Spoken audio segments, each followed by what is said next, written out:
last 4 questions. This is an important one, and it's become a trend these days, which is very important for it to be highlighted. Can a Niqabi woman give Dawah on YouTube or TikTok? What are the limits for women in Dawah?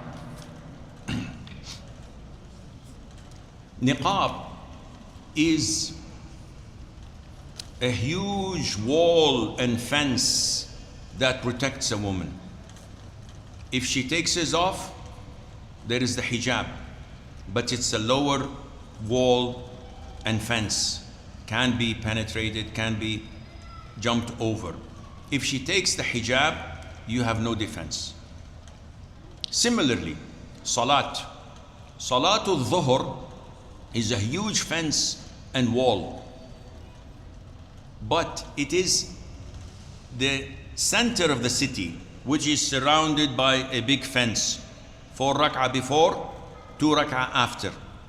If you drop the sunnah and only pray the 4 rak'ahs, there is a possibility that someday you will delay the dhuhr until asr and you've lost. So there are always defense lines in Islam. If you cross the first defense line, you will go to the second, to the third, and then you will penetrate the defenses of the city, and the city will fall. Your niqab is your defense line. Why is this mandated upon you? For your protection. Allah is protecting you. Women who wear the niqab, she doesn't care what is underneath her hijab. She doesn't care whether she has lipsticks or foundation or covering the pimples on her face, or she's wearing this or that, because it's all covered. She's safe and secure. And no matter who looks at them, I'm safe, I'm covered, I'm fine. If a woman comes on social media with her niqab, giving da'wah, the physical hijab and niqab is there. The sentimental one is not there, because she's speaking. And this defies the purpose of hijab. When a woman, and I've seen some clips of da'is, especially from America, this is where we have all the problems coming from. Yani, whether it's the orange man in the White House, or whether it's the Muslims who are liberal Muslims having new Islam coming to us, women from all over the globe with no niqab, but coming giving da'wah.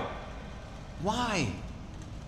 She comes on videos and lectures, and sometimes they sit with sheikh with this big beard, and Allah Azza wa Jal loves you, and Allah wants paradise to you. And the sheikh is saying, what is happening here? And after 5 minutes, they crack jokes together and say, Wallahi, Sheikh, it's very good of you. This is haram. What are you guys doing? This is not permissible. But Sheikh, I have knowledge, and I would like to share my knowledge with the world. No. My sister or my daughter or whatever you are, share your knowledge with sisters. Don't share it with men, because men are fragile. Allah Azza wa Jal states in the Quran, Ya akhi, look. Did Islam protect women? Yes or no? So now, number 1, any man who says an offensive word against a woman, slander. Bring 4 witnesses, or we will flog you 80 lashes on your back. Why? I just said she was having fun with a man. Inappropriate. Islam protects women, any woman. So I cannot say an irresponsible word. Number 2, Islam says any woman who applies perfume and she walks and men find her scent, her perfume fragrance, she is a zaniyah. She has committed fornication. Whoa, Sheikh, I smell.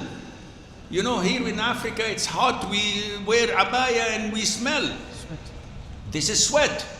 take a shower, wash your abaya, apply deodorant, no problem.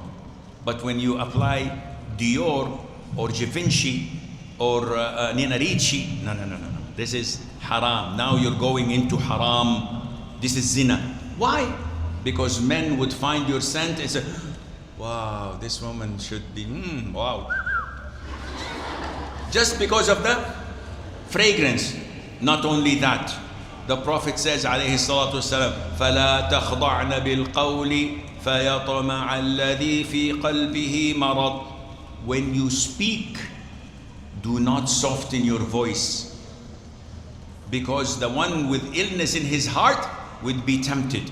Even when speaking, Allah is protecting you and the society.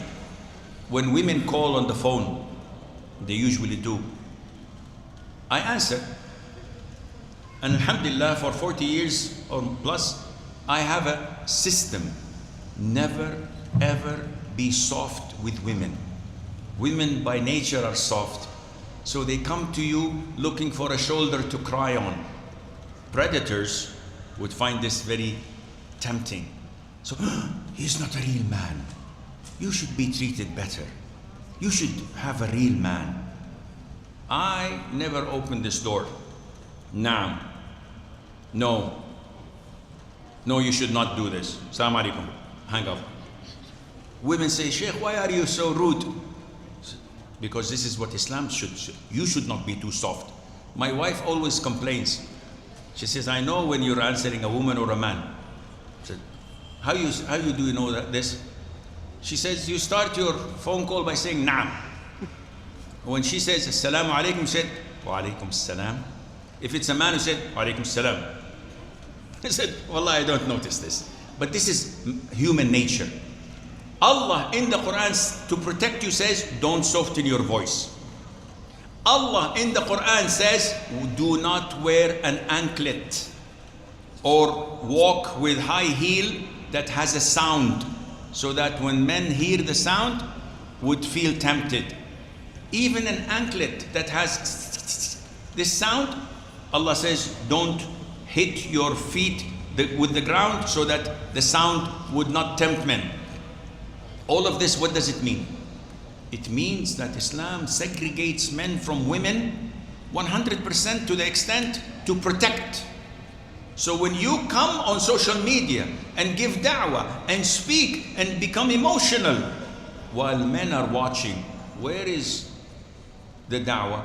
This defies the real purpose of hijab. In addition to the fact that the best woman in Islam in terms of knowledge was Mother Aisha. After the death of the Prophet ﷺ, she is the mother of the believers. All men are considered to be her sons. No one can marry her. Yet never ever she stood on a podium or in a masjid or in a public lecture addressing men. Never. And she's their mother, and she's the most knowledgeable one of them. So for these sisters to come on social media, no shame, no bashfulness, addressing men and women and being publicly